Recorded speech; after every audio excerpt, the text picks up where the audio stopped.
Abertura, sequência de desenhos em linhas pretas. Menina com uniforme escolar.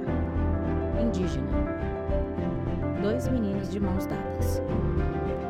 Mulher afrodescendente. Cadeirante. Balança da Justiça. Escrito, Justiça e Direitos Humanos.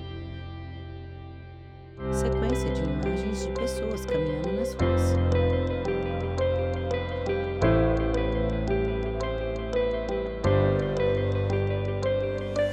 Direitos humanos são normas, regras que reconhecem e protegem os direitos das pessoas, a dignidade dos seres humanos. Essas normas, elas ordenam a disciplina desses direitos, avaliam a convivência dos seres humanos em sociedade, o seu relacionamento com o próximo, com os demais indivíduos, a relação da sociedade com o Estado e a obrigação do Estado de proteger os indivíduos que compõem o seu território. Os direitos humanos, eles vêm para tentar garantir o mínimo para uma pessoa. Então, é o direito à sua saúde, é o direito à sua segurança, é o direito à educação. E aí a gente fala não só de um cidadão aqui, comum como nós, mas uma pessoa que está encarcerada, ela tem também o direito de exigir do Estado o respeito aos seus direitos, porque ela é uma pessoa. Então, os direitos humanos, ele vem para dar essa segurança para todos nós, né? E aí, independente se sejamos mulheres, negros, homossexuais, enfim, que nós somos humanos e que nós devemos ter a nossa dignidade respeitada. Justiça social também é integrar as pessoas que são invisibilizadas na nossa sociedade, nos espaços de poder. Todos os órgãos realmente estarem mais atentos para isso, ter políticas de integração racial, de integração de gênero e de outras populações que são muitas vezes esquecidas, como as indígenas, que fazem parte da nossa sociedade e nós as enxergamos como algo diferenciado, separado e que não estão no nosso contexto social. Uma ética que se aplica a todo mundo. O tamanho desse todo mundo varia conforme a história, a cultura da sociedade, como por exemplo a gente vê que aparentemente as mulheres não chegaram aos direitos humanos no mesmo tempo que os homens, as pessoas de um jeito ou de outro, né, estão mais afastadas dos direitos humanos. Ao longo da história, se você olhar para trás, a ideia de que as pessoas são, olha só, tem até a expressão, as pessoas são sagradas, que não se pode fazer determinadas coisas com determinadas pessoas, é uma ideia religiosa muito antiga, muito, muito antiga. E sem dúvida alguma que o que nós conhecemos hoje por direitos humanos, né, tem procedência na tradição, digamos, humanista das diversas tradições religiosas. O Conselho Nacional de Justiça tem pensado qual a melhor forma de assegurar os direitos aos cidadãos na perspectiva daquilo que pode chegar ao Poder Judiciário. Então, o Judiciário ele sai do gabinete e tenta se antecipar aos fatos, aos litígios e, de preferência, evitar que esse litígio ocorra e que isso venha gerar a judicialização da questão. Então, eu acho que esse é o grande papel do Conselho Nacional de Justiça na defesa dos direitos humanos. É uma mudança de paradigma, de olhar da forma como a justiça deve se portar diante das questões. São muitos os gargalos quando se fala em proteção dos direitos humanos, né? Trabalhamos com muitos grupos vulneráveis. Aqui na Defensoria Pública nós temos o Núcleo de Direitos Humanos, que trabalha com pessoas idosas, pessoas com deficiência, pessoas em situação de rua, diversidade LGBT, diversidade racial, conflitos fundiários, meio ambiente, mobilidade urbana, Amanda Fernandes, protocolos para da pessoas Defesa dos Direitos desaparecidas Humanos, e tráfico de DPDF. pessoas. Então, veja, são muitos grupos de alta vulnerabilidade e a Defensoria, como instituição permanente da Justiça, tenta fazer esse atendimento de maneira extrajudicial, judicial e multidisciplinar. Então, a gente sempre recebe a demanda e tenta entender mais do que a pessoa fosse a nossa parte, mas que a situação é que a Defensoria precisa resolver, porque geralmente direitos humanos existe uma complexidade muito maior do que só o pedido de uma pessoa. É toda uma situação de vida que a gente está trabalhando ali. O judiciário combate qualquer violação dos direitos humanos. Primeiro vice-presidente O do judiciário TJDFT. tem feito uma campanha enérgica para combater a violência contra as mulheres, as desigualdades sociais, os abusos de autoridade. O judiciário pune severamente quem viola os direitos humanos. Nós temos instrumentos para isso, mecanismos. A nossa legislação é severa. Por exemplo, o Código Penal pune com penas hoje que vão até 60 anos, no caso de feminicídio. Então, a pena foi aumentada de 20 a 40 anos, mas com as agravantes pode chegar a 60 anos. Então, nós damos um tratamento mais severo para as violações dos direitos humanos, sobretudo da vida do ser humano, que é o maior dom que nós temos, que é protegido não apenas no Brasil, mas em todo o mundo. Nós temos políticas públicas voltadas para a defesa dos direitos da equidade racial, direitos das pessoas indígenas, direitos das pessoas com deficiência, direitos das pessoas em situação de rua, direitos das pessoas idosas. Então, todas essas pessoas que formam grupos vulnerabilizados da sociedade, o Conselho Nacional de Justiça, percebendo que essas questões desaguam no judiciário por falta de um resgate e de uma concessão de direitos previstos na Constituição, então acontece que o Conselho Nacional de Justiça começou a produzir e tem feito isso de cada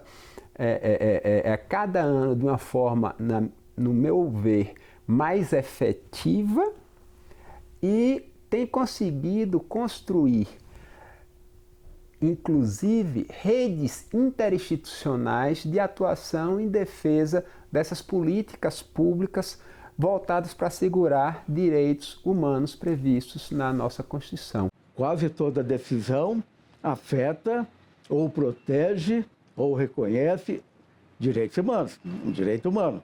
Eu vou citar um exemplo aqui, o habeas corpus. Roberval Bellinati, quando o juiz vice-presidente do defere TJDFT. uma liminar para soltar alguém da prisão, reconhecendo que a prisão foi ilegal, ele está declarando o respeito aos direitos humanos com esse habeas corpus. Há pouco tempo, o Supremo declarou a legalidade do casamento de pessoas do mesmo sexo. Está produzindo efeitos contra as pessoas que puderam regularizar sua situação. Quando o Supremo defende o combate ao desmatamento, combate à invasão das terras dos índios, quando a Justiça, o CNJ, determina que haja mais igualdade racial, diminua a discriminação entre gêneros, estabelece cotas, nós estamos cumprindo a legislação em favor dos direitos humanos.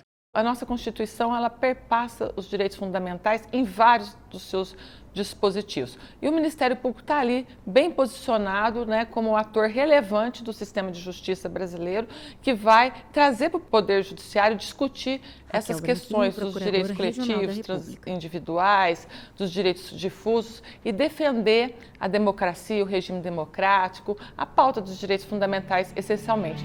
Legislação e direitos humanos.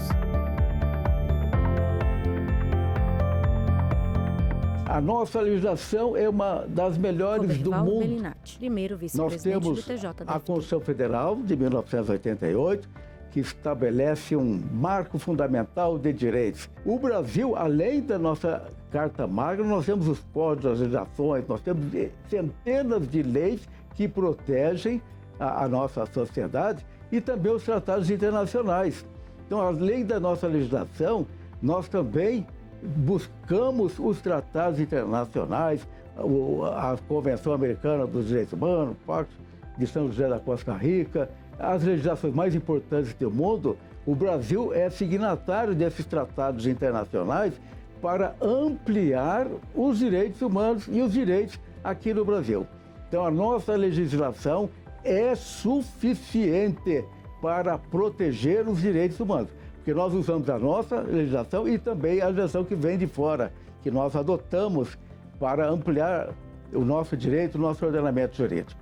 Cada país ele tem a sua autonomia de dentro da sua Constituição, das suas normas, falar que aquilo ali vai fazer parte ou não. Mas a gente tem um direito internacional que vai dar umas diretrizes para o mundo. Que olha, isso aqui é inaceitável, vocês têm que combater isso aqui. Por exemplo, a gente tem como um direito humano a questão do combate ao racismo. Então ele te dá, olha, todos que são adeptos a esse tratado, eles precisam combater o racismo, eles precisam combater o assédio sexual. Nas guerras, eles precisam garantir a segurança dos civis. Então, a gente tem tratados internacionais que eles surgem justamente para dar essa diretriz para os países. A gente ainda tem que regulamentar alguns tratados internacionais que ainda não foram totalmente adicionados, como os de pessoas idosas, né? Nós temos um tratado de direito internacional que precisa ser totalmente adicionado ao Brasil. Temos muitas leis de direitos humanos, mas a gente tem um problema sério de efetivação. Né? Então, assim, às vezes você vê que não é nem porque a pessoa não quer. Como tem uma série de violação de direitos na mesma pessoa, o Estado às vezes coloca muita caixinha. Isso a gente percebe, assim, não, mas esse órgão aqui é somente para isso. Mas a pessoa é múltipla e ela tem múltiplas consequências. Elas vêm para a gente com muitas interseccionalidades. Então, eu acho que ainda falta muita regulamentação, principalmente na celeridade para ela conseguir esses direitos básicos, sabe? É uma orientação de boas práticas, né? Eu posso não ser signatário, o meu país pode não ser signatário, mas eu acredito que seja interessante nesse quesito aqui eu seguir, né? Porque nós sabemos que existem países, por exemplo, países que são extremamente homofóbicos, que têm uma intolerância religiosa muito grande, mas em outras partes eles podem seguir esses tratados internacionais. Então, Natália eu acredito Valdo, que serve advogada. como inspiração, ainda que para países que não sejam signatários, mas é uma inspiração para que também evolua. Porque eu acredito que os direitos humanos são isso, é uma evolução da sociedade. Acesso à justiça, um direito que garante outros direitos. No acesso à justiça, nós temos de caminhar desde o básico, o acesso ao prédio da justiça, por incrível que pareça. Pessoas em situação de rua, até a resolução 425 ser editada, por exemplo, elas não tinham acesso aos prédios do Poder Judiciário. Por quê? Porque a pessoa estava de bermuda, porque a pessoa estava com sua mochila ali, com toda a sua vida dentro de uma mochila, porque a pessoa estava com o seu cachorrinho de estimação, o seu pet, que é a única pessoa que convive com ele ali. E o judiciário não sabia como tratar essa pessoa. A questão do acesso das pessoas com deficiência. Se você não tem acessibilidade predial, acessibilidade eletrônica nos processos eletrônicos, você não tem acessibilidade comunicacional, você também está negando acesso a um grupo enorme de pessoas vulnerabilizadas, que são as pessoas com deficiência. As questões de acesso à justiça imediato para aquelas pessoas que estão em situação de extrema vulnerabilidade, como exemplo, mulheres que estão em situação de violência doméstica, ou crianças que estão em situação de abuso parental. Então nós temos diversas questões que o Conselho Nacional de Justiça tem tratado, seja obrigando os tribunais a criarem núcleos especializados, com inclusive equipes interdisciplinares que possam fazer o acolhimento daquela pessoa, entender a demanda específica e fornecer o devido acesso à justiça. Nós temos que trabalhar pensando na sociedade, nas pessoas, nos direitos humanos. Então temos que oferecer uma justiça mais humanizada. Para isso, temos que facilitar o acesso das pessoas ao judiciário e melhorar a qualidade jurisdicional. Então nós temos que fazer o impossível para que as pessoas recebam uma decisão satisfatória e que não fique revoltada com a decisão da justiça. Então, a justiça tem que fazer o melhor que pode, aplicando a sua legislação, respeitando, sobretudo, a dignidade humana. E a justiça que respeita a dignidade humana proporciona uma boa justiça e a população fica feliz com suas decisões. A Defensoria tem feito um trabalho muito grande de ir a campo. E você vê que é um atendimento completamente diferente daquela pessoa que vem à Defensoria ou que participa de um mutirão quando a Defensoria está na cidade dela. Então nós fazemos muitas itinerâncias para que a gente esteja no território da pessoa e parceria com o sistema de assistência social daquela localidade. A gente tem que explicar para as pessoas antes que o direito seja violado quais são os direitos dela. Então nós temos cartilhas, temos o projeto Defensoria nas Escolas, que vai nas escolas públicas do Distrito Federal para tentar explicar o que é cidadania, o que é educação, o que é direitos humanos, para que as pessoas tenham noção antes mesmo que o direito seja violado. As pessoas falam, mas o que é direitos humanos? Aqui a gente sempre tenta, nas nossas palestras de educação de direito, falar que direitos humanos é a pessoa ter o direito de quem ela é. Então ela vai existir da forma que ela é. Para fazer valer seus direitos, a Celina Souza recorreu à justiça. Cada processo que ela mostra é uma vitória conquistada com a ajuda da Defensoria Pública. Eu precisava muito de fazer o divórcio e eu não tinha condições financeiras. E aí eu procurei a Defensoria Pública, né?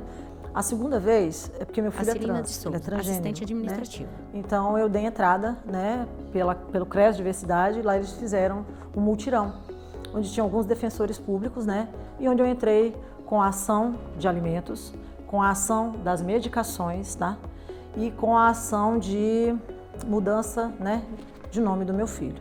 Isso foi muito bom, isso foi excelente. A vida do meu filho mudou totalmente, porque nome social, geralmente, ele não é, né, as pessoas chamam o nome morto. Meu filho ficava muito triste. E hoje não, meu filho já mudou o nome e o gênero, né? Graças à Defensoria Pública. E muitas pessoas não sabem que existe Defensoria, muitas pessoas, ou não sabem ir atrás, ou reclamam. Ah, mas não consegue nada e tal. Gente, não é que não consegue, são muitas pessoas. Mas graças a Deus, eles resolvem sim. Desafios. Nós temos uma justiça muito boa, que ela respeita os direitos humanos, promove a dignidade humana. Mas não podemos esquecer dos desafios.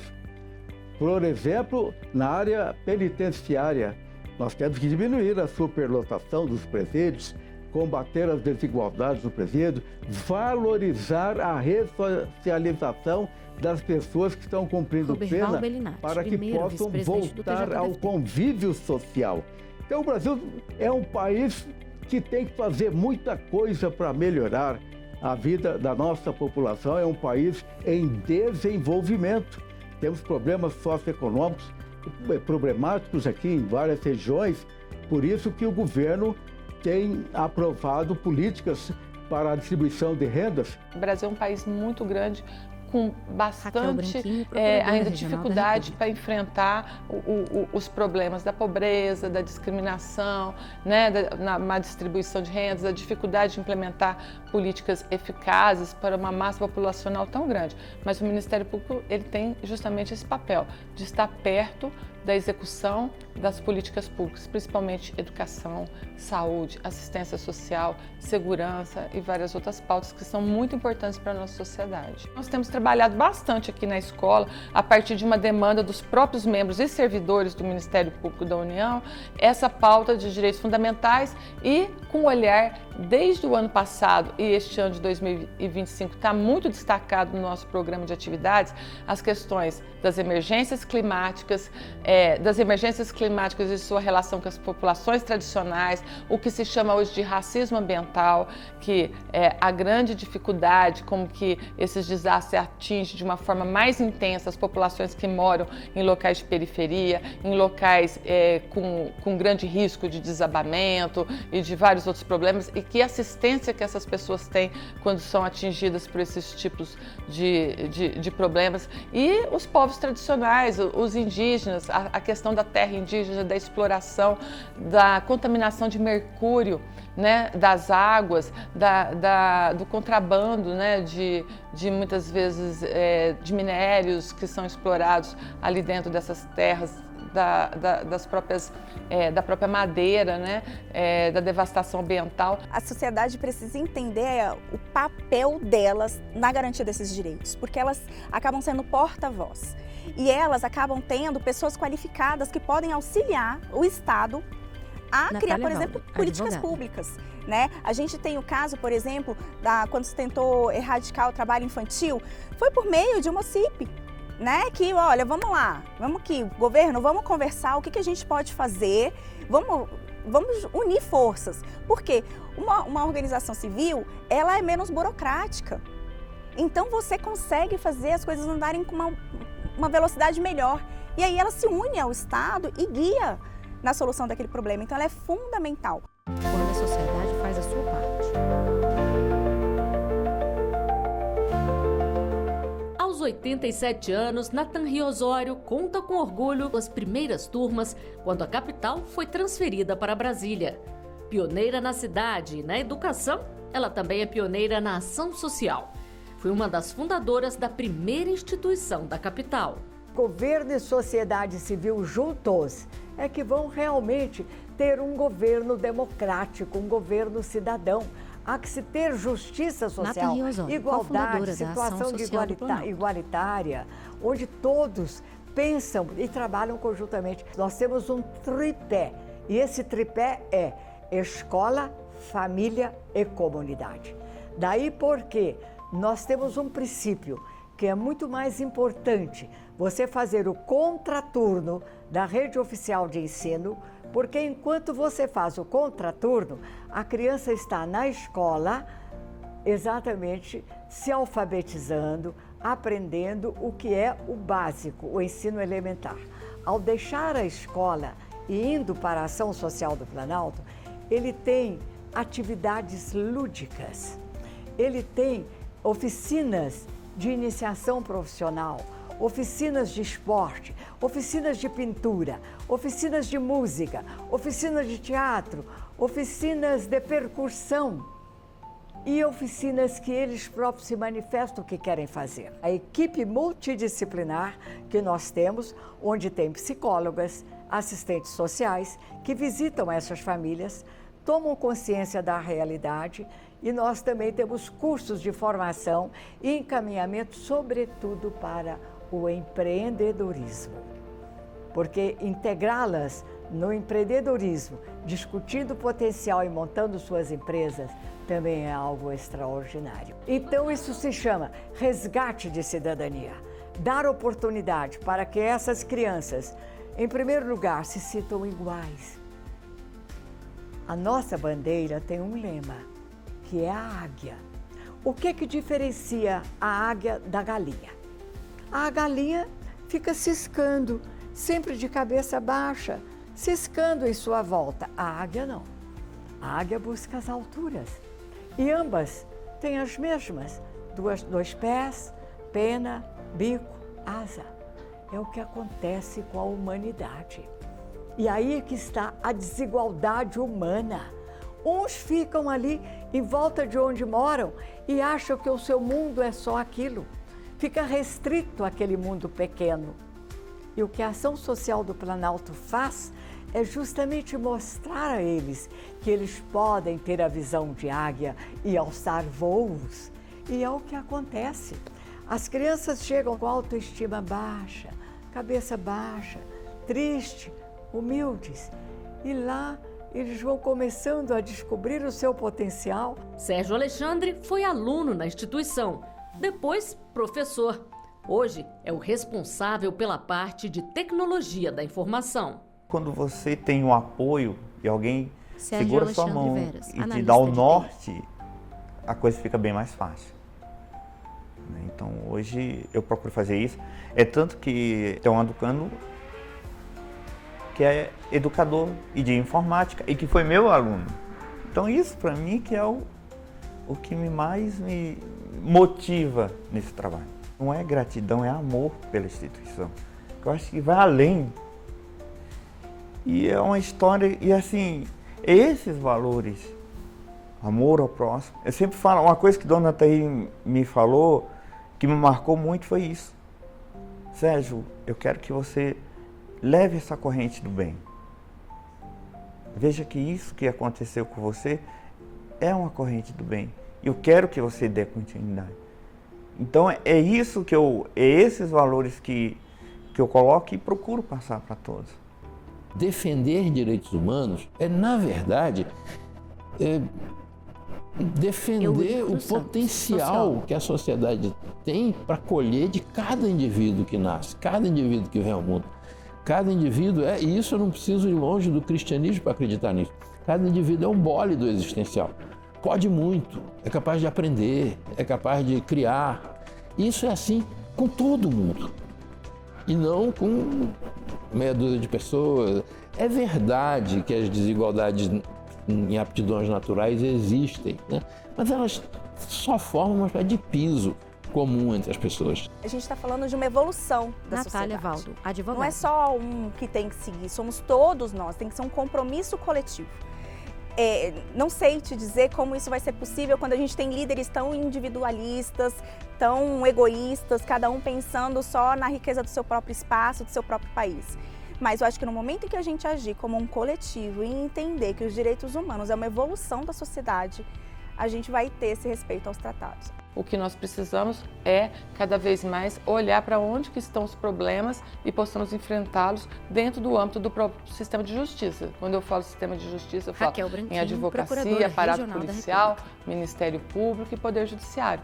Não é só, e além da advocacia pública e tudo mais, não é só um órgão que vai conseguir desempenhar bem o seu papel, por exemplo, e resolver todos os problemas. É um trabalho conjunto que tem que ser feito. As pessoas têm acesso à justiça. É claro que existe deficiência.